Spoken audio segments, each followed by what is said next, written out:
San Diego community leaders were meeting with lawmakers here today to hold companies accountable for the cross-border pollution crisis. We have seen these sites time and time again. CBS 8's Regina Yurita live at Imperial Beach now. Wow, just looking behind you, Regina, hard to believe this has been like that for weeks.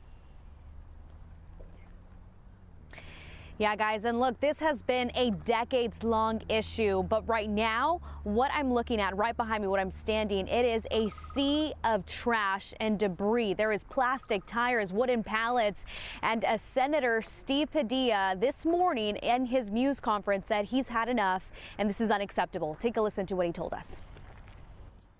If some of this was occurring and impacting other parts of the California coast, all hell would be breaking loose.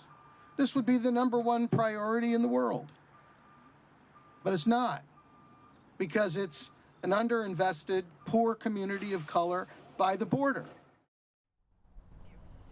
So you just heard Senator Steve Padilla during his news conference this morning. He says there's been a significant economic growth in Tijuana. Many large multinational corporations have set up businesses on the other side of the border because of cheaper labor costs. They're also taking advantage of the fact that there is hardly any environmental protections. And these are corporations that are also licensed to do business here in California. So while they're exploiting this advantage in Mexico and collecting the revenue, those who have to bear the brunt of it are the residents and people working here in the South Bay. Communities are suffering with billions of gallons of trash and debris, toxic air quality, beach closures, an awful stench, and even people suffering from gastrointestinal illnesses. So Padilla says this bill would require large corporations who do business in California to publicly disclose their wastewater discharge that contaminates the area. If the bill is approved, it would also make the State Water Resources Control Board charge a fee to these companies for any contamination, and that fee would be added as a surcharge to their tax bill. So back out here,